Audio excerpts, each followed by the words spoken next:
ദൈവത്തിന്റെ വചനം നമ്മളായിരിക്കുന്ന സമൂഹത്തിൽ, നമ്മളായിരിക്കുന്ന നമ്മുടെ കൂട്ടുകാരുടെ അടുക്കൽ, നമ്മളായിരിക്കുന്ന എല്ലാ സ്ഥലങ്ങളിലും എപ്പോഴും പ്രഘോഷിച്ചുകൊണ്ട് ഈശോയെ അനുഗമിക്കാൻ നമ്മൾ മറ്റൊരാൾക്ക് ഒരു മാർഗദർശിയാകാൻ കർത്താവ് നമ്മോട് ആവശ്യപ്പെടുകയാണ്.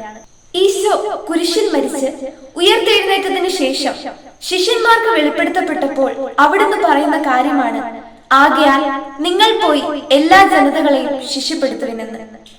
കാരണം ത്രിത്വത്തിന്റെ കൂട്ടായ്മയിൽ സൃഷ്ടിക്കപ്പെട്ട മനുഷ്യർ പാപത്തിന്റെ സ്വാധീനം മൂലം പുറത്താക്കപ്പെട്ട് ലോകത്തിലൂടെ മുമ്പോട്ടേക്ക് യാത്ര ചെയ്ത് പിതാവായ ദൈവം തന്റെ പുത്രനെ സമയത്തിന്റെ തികവിൽ അയച്ച് അവന്റെ കുരിശുമരണോദ്ധാനത്തിലൂടെ അവിടുന്ന് അവരെയെല്ലാം വീണ്ടെടുത്ത് ദൈവത്തോടുള്ള ബന്ധം പുനഃസ്ഥാപിച്ചിരിക്കുന്നു.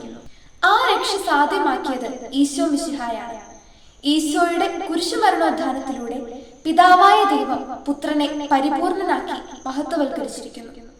അതുകൊണ്ട് ഈശോ അങ്ങനെ എല്ലാ മഹത്വവും നേടിയതിനു ശേഷം, നമ്മുടെ സ്ഥാനം തിരിച്ചു തന്നതിന് ശേഷം, ഈശോ ശിഷ്യന്മാരോട് മാമോദിസ സ്വീകരിച്ച എല്ലാവരോടുമായി ഈശോ പറയുകയാണ്, ആകയാൽ നിങ്ങൾ പോയി എല്ലാ ജനതകളെയും ശിഷ്യപ്പെടുത്തുവിൻ.